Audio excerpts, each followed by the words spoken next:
Bill 1605, and I believe Senator Donovan, did you have this comparable bill? We have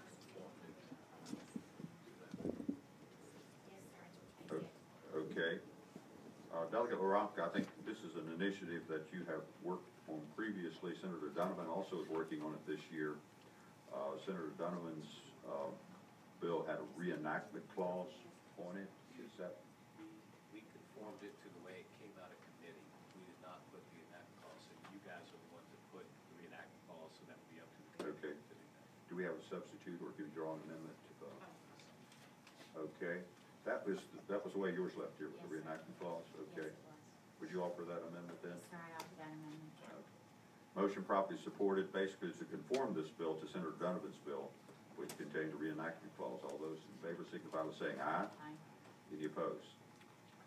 All right, Senator Delegate LaRocque, do you have anything to add? A slight variation in the fiscal impact. I think it's $25,000 difference.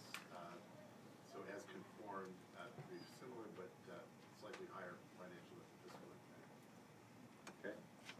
All right, what's the pleasure of the committee? Okay, there's a motion to report House Bill and seconded House Bill 1605 as amended. Any further discussion? Hearing none, all those in favor signify by saying aye. Any opposed? Okay, record your noes.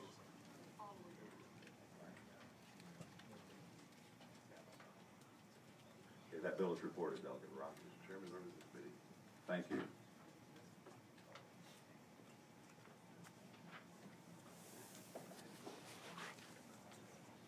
Delegate Ranson, I see you there now. Mr. Chairman, I have House Bill 1731. House Bill 1731. Okay. Mr. Chairman, members of the committee, this was reported out of general laws, and this will give JCAR more authority to review the agencies that are exempt from the Administrative Process Act. It gives JCAR the ability to conduct ongoing reviews as they assess it needs to be done, but it also requires agencies to submit beginning July 1, 2017, the date that their exemption was enacted, a summary of the necessity of their exemption, and then summary of rules and regulations that were enacted during the previous two fiscal years. Okay. Senator Rupp, your committee reported that and referred it here. We've determined that there potentially could be a fiscal impact of $100,000 because of the additional work that would be required. So we're going to report this. It would seem perfect with the clause on it. Motion properly supported to add the financial contingency clause to this particular bill, House Bill 1731. All those in favor say aye. Any opposed? Okay, Dr. Ranson, do you have anything to add? I hope that we'll be able to move this forward. I think it'll be good for business and good for the agencies as well. Okay. Anyone here in opposition to this bill? Hearing none, what's the pleasure of the committee? Motion properly supported to report House Bill 1731 as amended. All those in favor signify by saying aye. Aye. Any opposed? That bill is reported.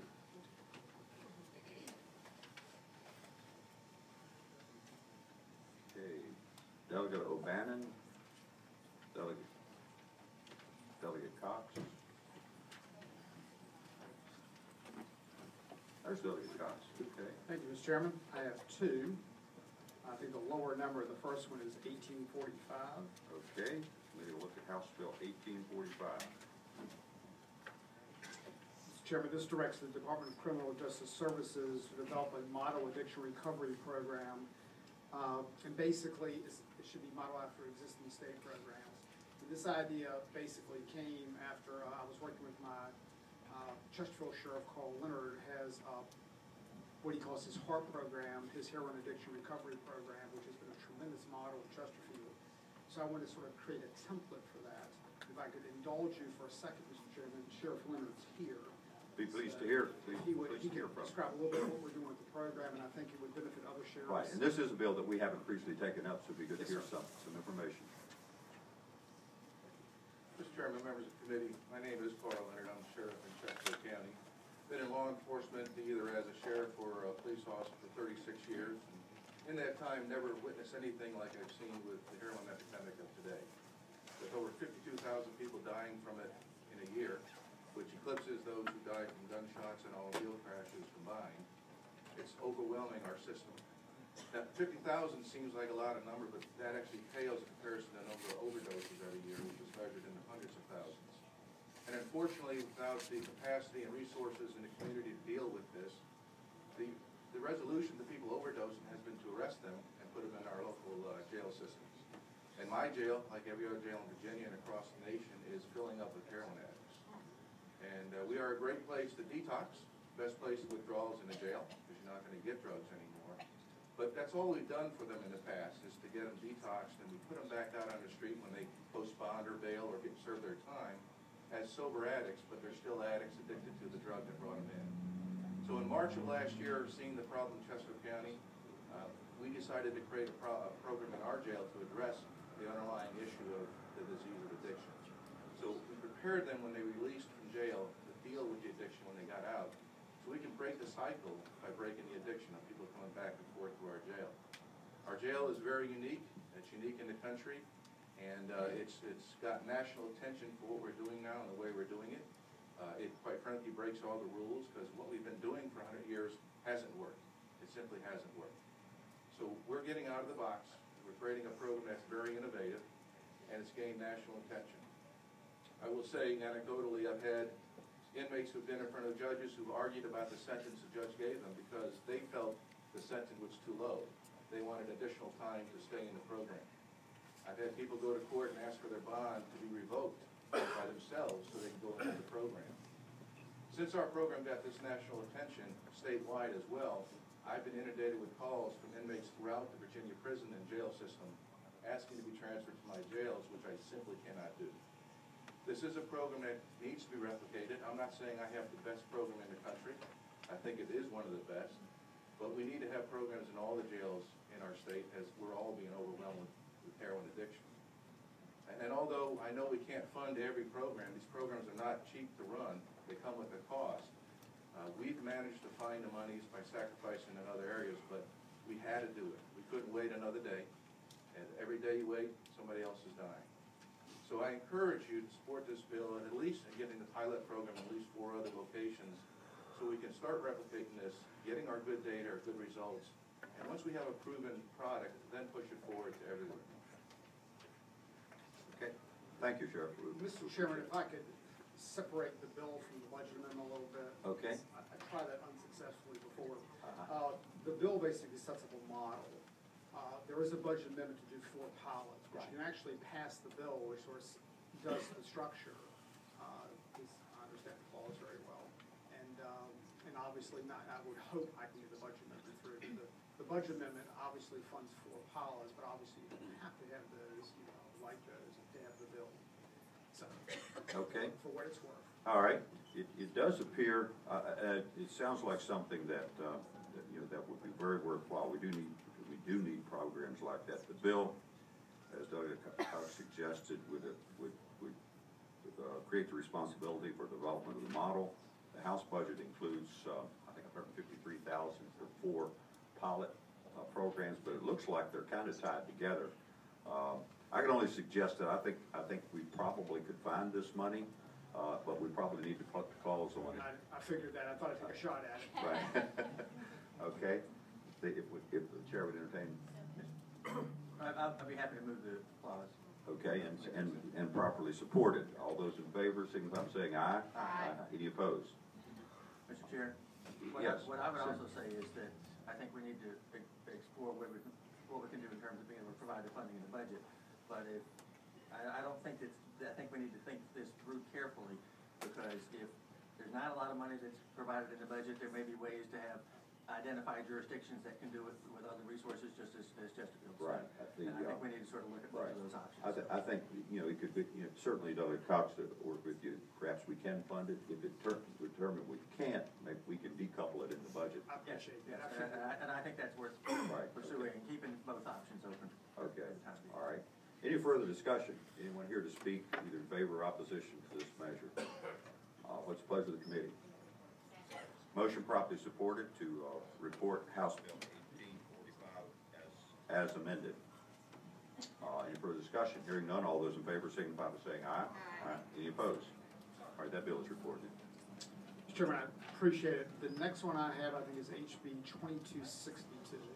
This is the Virginia Online Network, and I think you've got a substitute for this. if I'm not mistaken. Yes, I believe we do. And I believe you've worked on this substitute. Yes, sir, I have, and let me give you a quick outline and talk maybe a little bit about what the substitute does, but this creates the Online Virginia Network,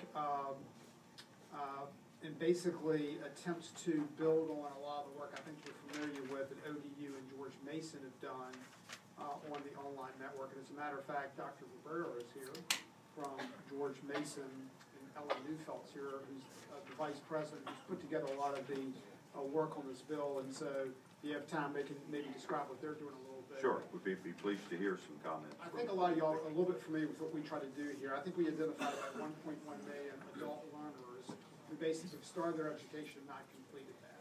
So we were trying to think of maybe a way to make that easier for them. So we basically came up with ODU and George Mason stepped up, and they've already developed the portal. If you go online, you can sort of see that. They'll start offering courses in the fall. This is sort of the next step. One of the things we want to try to do here is get other institutions to also voluntarily have some of their online courses in this consortium. We would hope eventually this would be one-stop shopping, so if you're an adult learner, you could call and find out what financial aid information you would need, what courses you might need, etc. And so hopefully what this does is sort of build out what we've started. The substitute does 2 or 3 things. This bill basically creates originally created a 17-member board composed of 5 delegates and 3 senators and some appointees of both George Mason and ODU. I've changed that to a 15-member board. It'd be 4 delegates and 3 senators, and that basically would make sure that the legislators were not a majority, sort of maybe get around some of the consternation, the separation of powers issue. The other thing it does is, if you look on the substitute, I think one of the big things it does is on page 7, and this is something that when I was talking to a lot of the Senate Finance folks, which I think is a very good suggestion, they were very concerned about cost and making sure that we're using existing financial aid. And so if you look on line 163, it says, in addition, the authority shall examine ways to reduce the cost of online education, develop a budget that incorporates estimated expected tuition revenue from online students and is used in supporting the network, and assumes that any financial aid will come from existing financial aid programs. So we're going to make sure that was clear. So the sub does that. And the last thing the sub does is line 153 and 154, something that, once again, talking with Senate Finance, they like, says 6 are offered in collaboration with existing public and private providers of online courses. So that's sort of what it does. Mr. Chairman, obviously. Do you want your speakers to address it all? We'd be glad to hear Because I from think them. they've done some just great work, and really spent a lot of time with this. So Dr. Briggs. Well, Mr. Chairman, the network is up and running, so anyone who's interested, just log on to onlinevirginia.net, and what you will find is we already have 37 online programs together between ODU and ourselves.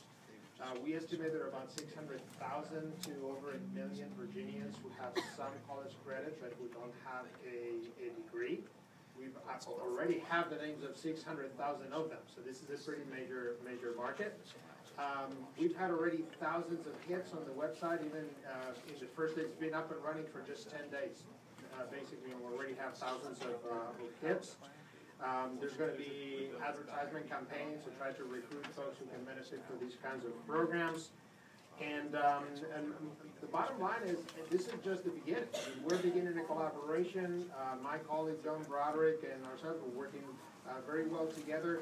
At this point, when a student logs on and registers for a program, it will be either an OSU or a George Mason student. With time, we'll see them ways for students to combine classes in a more efficient way from different providers. So anyway, this is already going. We've proven that with some investment from the Commonwealth, we can create a pretty powerful option among our Virginia universities. Great example also of collaboration within between our universities. Thank you. Thank you, President. Yes. Hi, thank you. I think President Cabrera summed it up very well from George Mason. Basically, we've been working on this for about 2 years now with your support, and we really appreciate to come to a point where we've actually been able to go live and put out there what we're about.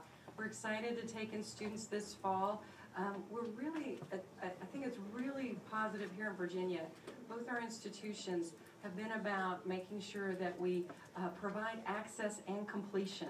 And we've worked together to make sure that there's going to be seamless articulation, really serving some students that are place-bound, but also both George Mason and ODU have a long history of serving the military students. And this gives another option and outreach to them. So it's a seamless way, and it will build and grow that students can find their way into online education.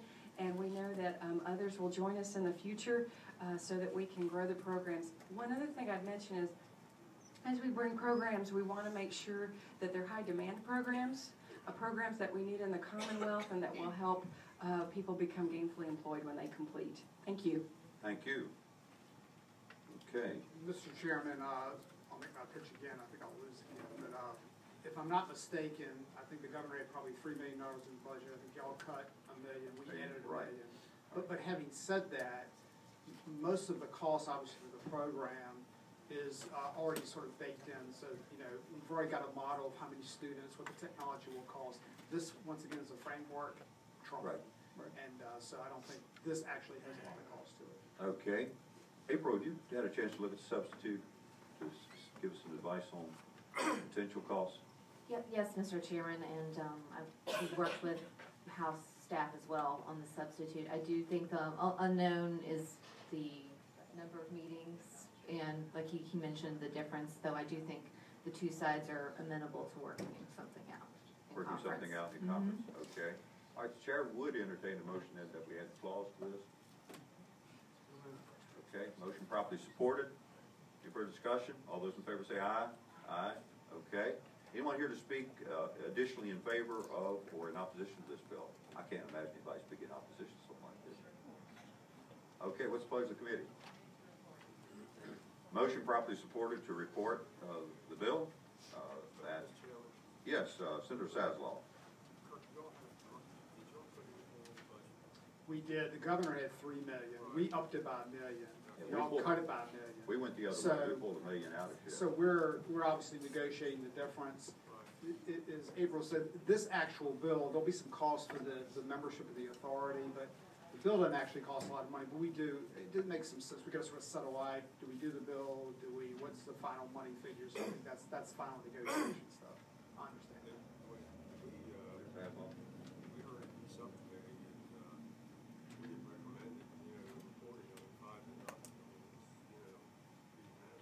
Okay. Senator Saslaw was nice and gave me a lot of time in committee too. So. Good. Subcommittee. All right, sounds like we're gonna work something out in conference on it then. All right, what, was there a motion to report? Motion properly supported to report the bill. That is House Bill 2262. All those in favor signify by saying aye. Aye. Any opposed? The bill is reported. Chairman, I really thank you for all the time. All right, Appreciate it. thank you, and thank you to the people who came here today to speak to both your bills. Okay, we are,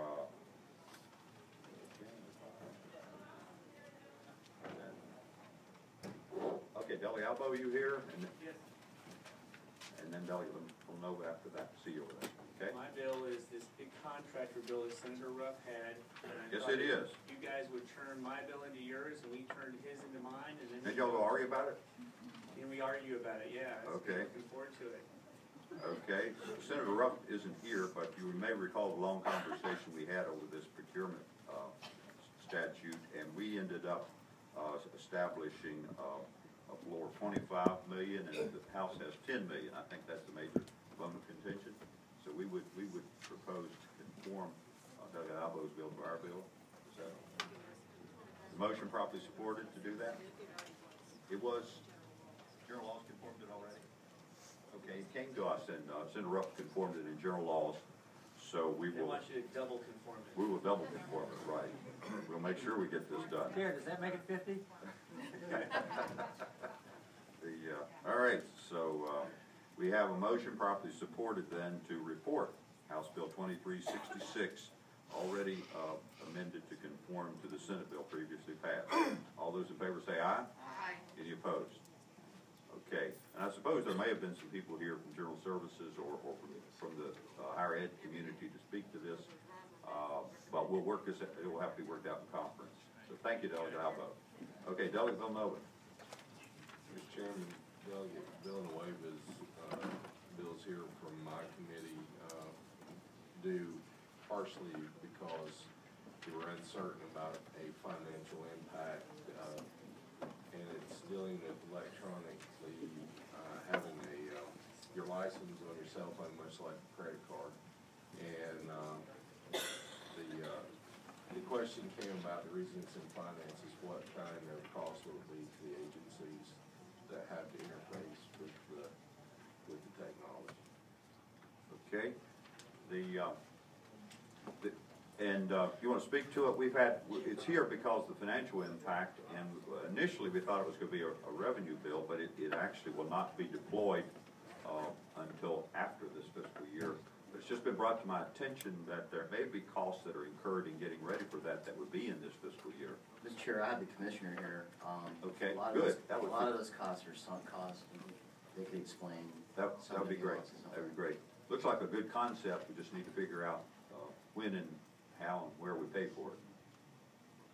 Mr. Chairman, Rick Holcomb, D&B Commissioner, and the bottom line is it will not roll out until we have the money to continue the development of it, and we're not at that point. But what we want to do, Mr. Chairman, is obviously there's a lot of discussion in the D&B community on mobile driver's license.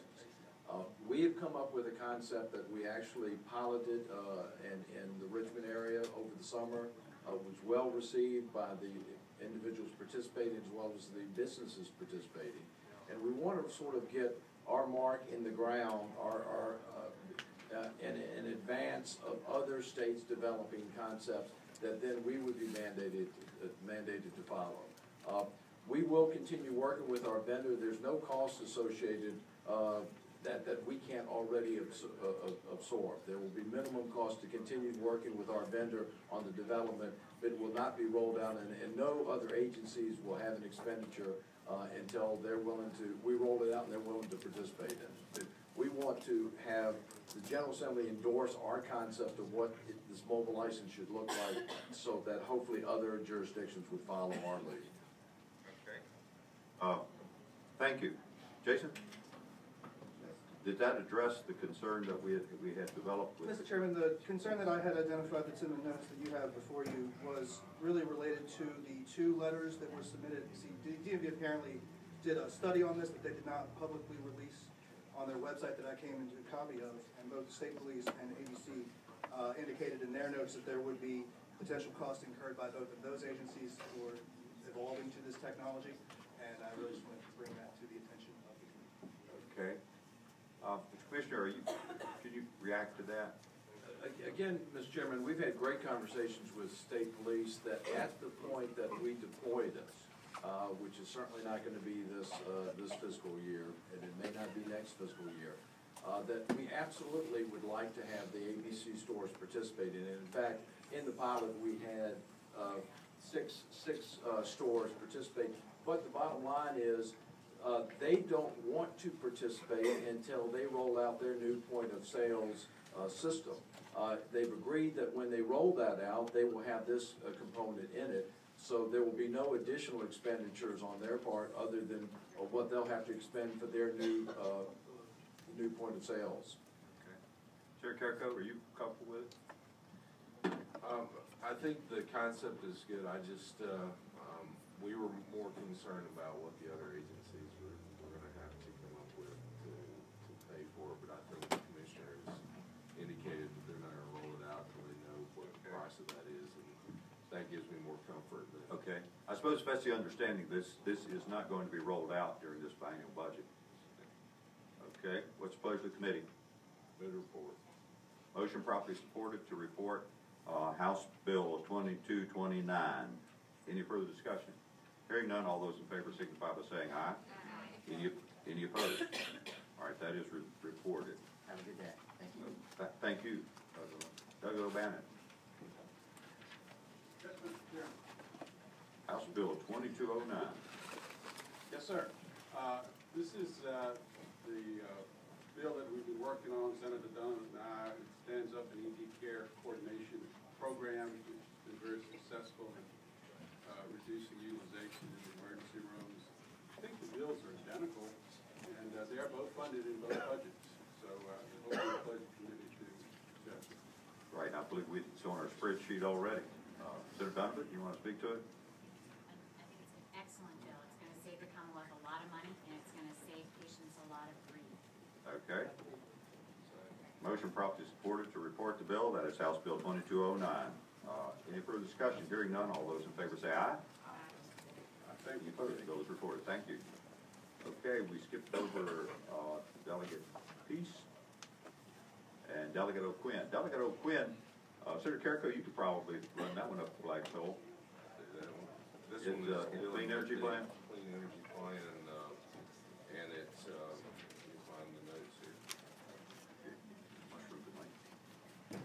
Okay. If you don't mind speaking to that, we've dealt with this not in the, we didn't have a Senate version of this bill this year. We did last year. This was Senator Chapin's bill last year, and it's identical to the Senate Bill 21 that we saw in 2015 that passed the General Assembly but was vetoed, which requires the Department of Environmental Quality DEQ to receive approval from the General Assembly the state's implementation of that plan, and it's just it's back this year in the form of House Bill 1974, and I move that we report. Okay, actually there are, in reviewing it, and I'm not sure that we dealt with this, how we dealt with this last year, but we're seeing a potential fiscal impact of $350,000. Yeah, and I think the House has identified the money for that, but we probably have to put the clause. Right, if you were going to make that motion. Okay. That motion properly supported to add the financial contingency clause. All those in favor say aye. Aye. Any opposed? All right, the bill is in front of us, so what is the pleasure? Motion properly supported to report House Bill 1974 as amended. Any further discussion? Hearing none, all those in favor say aye. Any opposed? No. Okay. Y'all have any properties down there? Yeah, I got you. I've had Janet's. Okay. Okay. All right. 9-4. Okay, that bill is reported. The only one I have remaining on our docket is Delegate Peace. Is that correct? Oh, Delegate Jones. All right. Well, yeah, we don't want to overlook Delegate Jones. I didn't see you slip in, Delegate Jones. You have good bills today. Just 8 good bills. That's Bill 24-7. Yeah, we're scheduling a couple prescription items this is what we do every year, and the Board of Pharmacy asked me to carry this, and put it to a Schedule 5. Mr. Chairman. Yes. Just Delegate Jones, is there another bill going through that would automatically move stuff in schedule to line up with the federal so we don't have to do this every year? Are you involved in that? No, I did, someone did ask me about it, and I believe there's one that will allow when something occurs, they can put it into the proper schedule, and then the board will then act, I think, after that. So that would. So hopefully that's going to take care of us having to do this each and every year. That would be my desire. That was my question. Okay. All right. Less paper we got to print. All right. Delegate Jones, you may be aware, Senator McDougal and his subcommittee filled about 20 good bills because of the $50,000 fiscal impact. So we need to put a clause on this one. Is this something y'all worked on, Senator McDougal?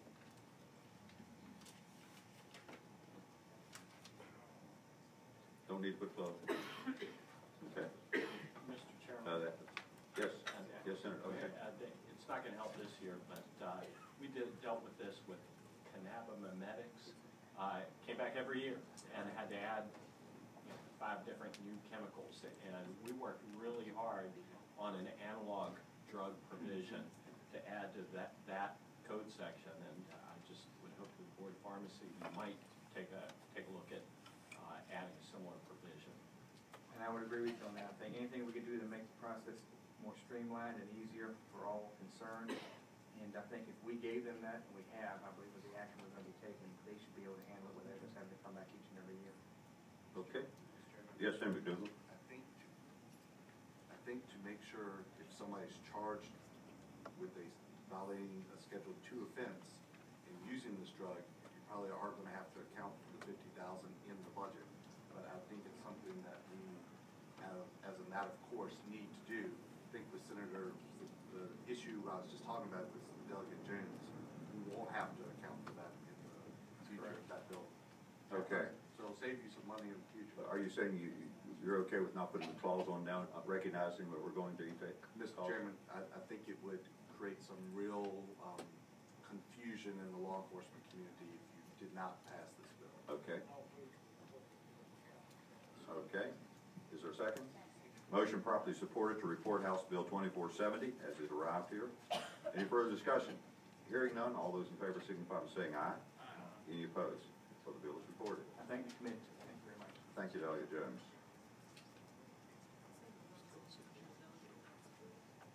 Yes, okay. Delegate Knight had a bill that I think was similar to your.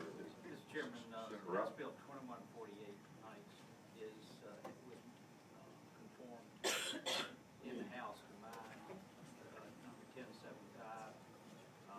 So the language is the same. There is a little bit of difference in the way the money is written up.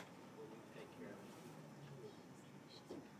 Okay, so what, this concerns the Veteran Services Foundation, and a number of appointments as executive director. You're saying we want to report this as it is now?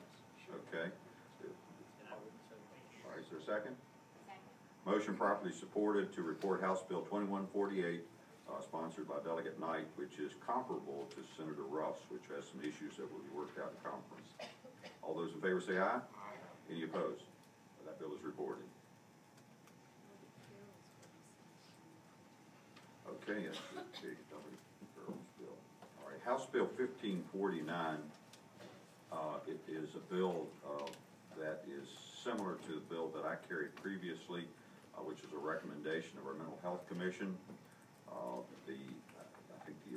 Has it already been conformed in education? Okay, it has already been conformed to the bill that we previously passed, and the monies are included in the budget, in both budgets, House and Senate. What's the pleasure of the committee? Chairman? Yes, Senator McDougal? We have $10 million. Yes, we do. We have. This was one of our priorities as far as mental health funding for the first aid services and realignment community service boards. The full extent of the bill, it addresses the same-day services, emergency services, and it also, with the extended version, has an enactment clause which lists additional services that would be put in place by 2021, I believe. Okay, is there a motion to report? Is there a second? Motion properly supported to report House Bill 1549 as amended by the Education Committee. Any further discussion? Hearing none, all those in favor signify by saying aye. Any opposed? All right, that bill is reported.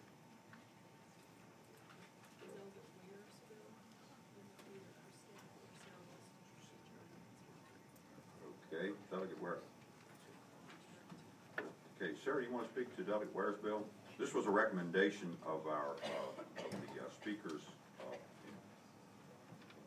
State Employment Commission. Yes, sir. Workforce Commission. This comes out of the Speaker's Commission, and it was one of the recommendations coming out of the workforce group to take a look at succession planning. It is one of the biggest challenges that we face as we have the aging of the workforce and what are we gonna do with key employees, and what is the succession planning that we have in place. This budget amendment is funded on the House side. It funds staff in our department that will actually focus on working with agencies to deal with succession planning. And this is follow-up from the Speaker's Commission. Right. Okay, it was a recommendation of the commission, which had Senate and House representation, but no one on the Senate side was asked to carry this, so we don't have any money in the budget for it. So we'll have to put the clause on it if we're going to report this. Motion properly supported to add the financial contingency clause, which is listed. The House is carrying $140,000 for this effort. All those in favor of the clause signify by saying aye. Aye. Any opposed? All right. What's the pleasure of the committee? Motion properly supported to report House Bill 1555 as amended. All those in favor say aye. Any opposed? All right, that bill is reported.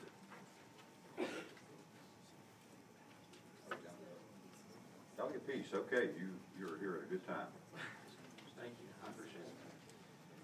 Had House Bill 1530, and House Bill 1530 deals with the Department of Small Business and Supplier Diversity, and it was an issue that was brought to my attention from a small business in Hanover County, where the individual business was woman-owned, had the opportunity to be recertified, SWAM, but was denied her recertification, notwithstanding any of the bylaws or other articles of organization, other corporate documents never having been changed, and that business having been previously certified SWAM for some length of time.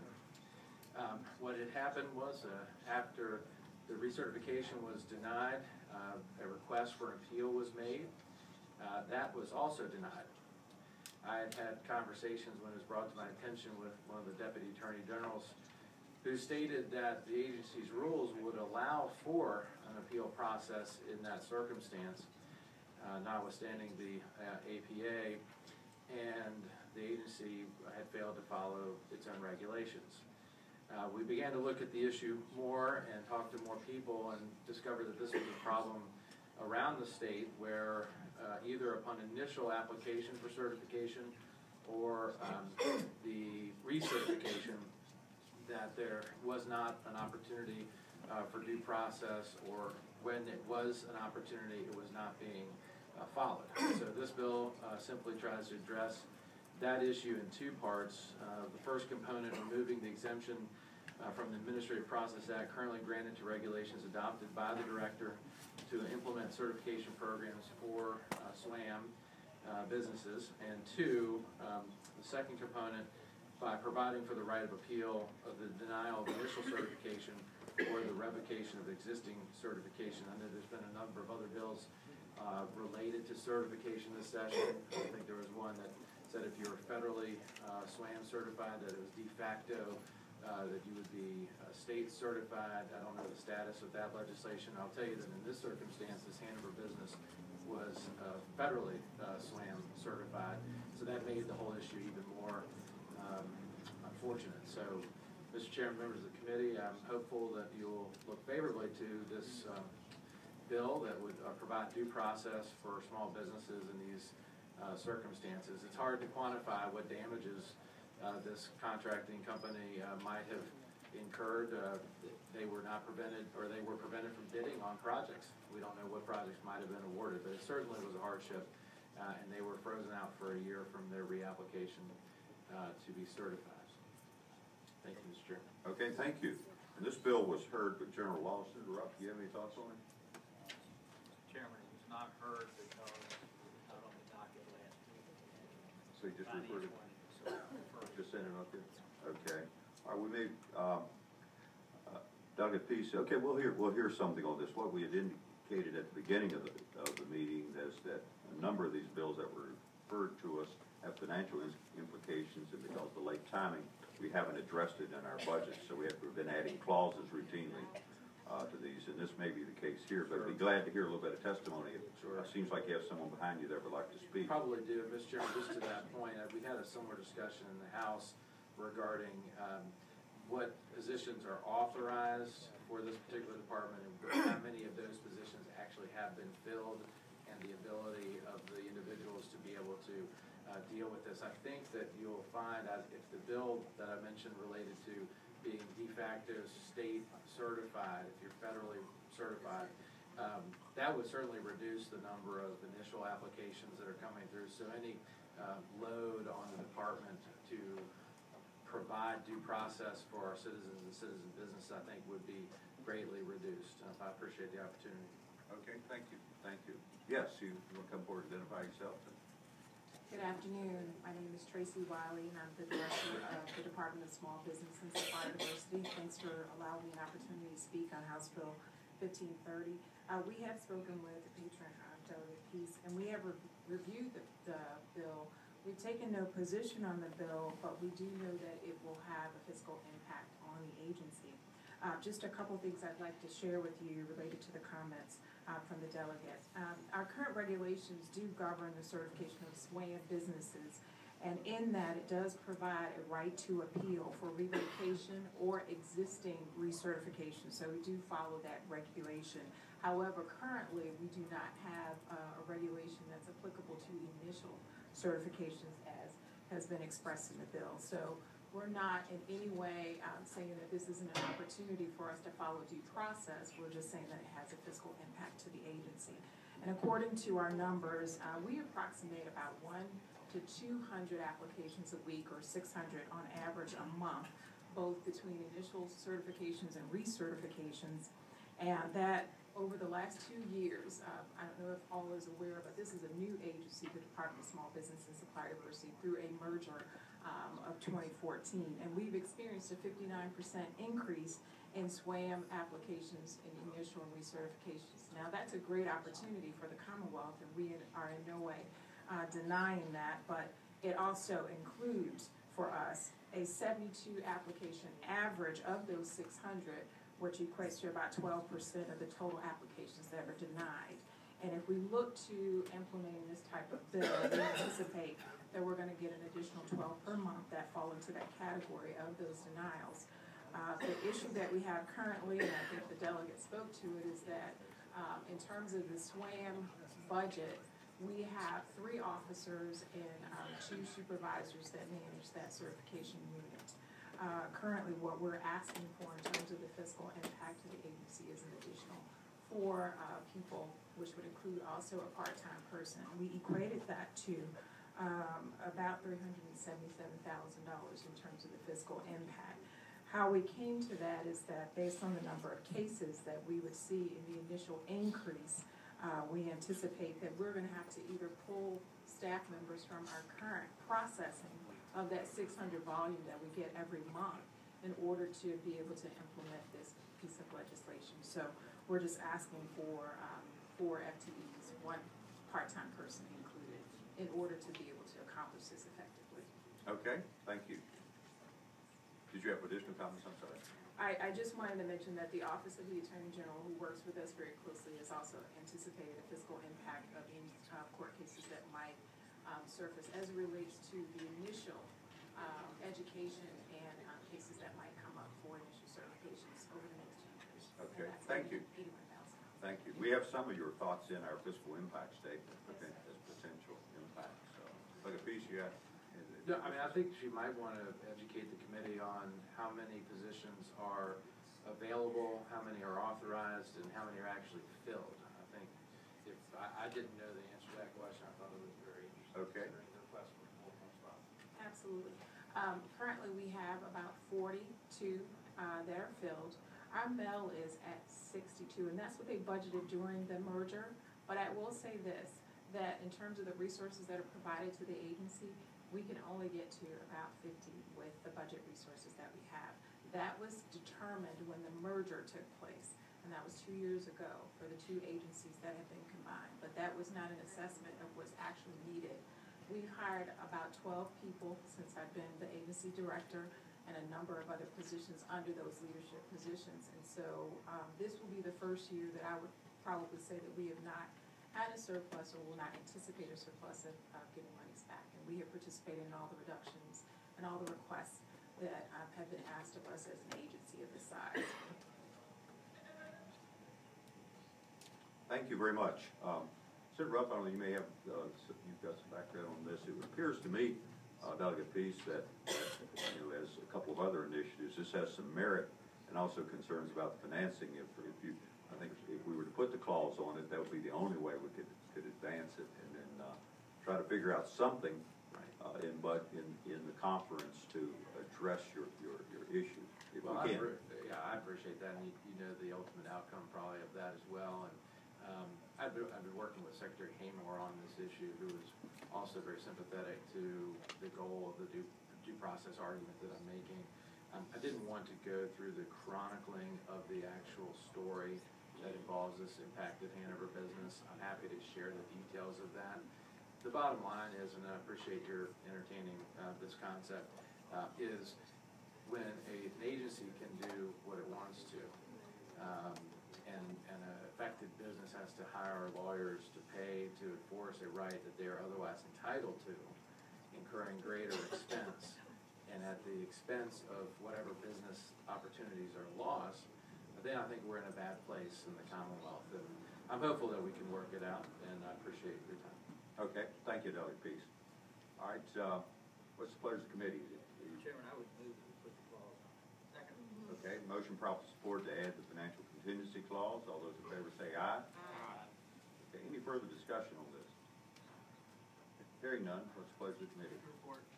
Motion properly supported to report the bill. That is House Bill 1530 as amended. All those in favor say aye. Aye. Any opposed? All right, the bill is reported. Thank you, Delegate Peace. It appears that clears our docket. The committee will rise.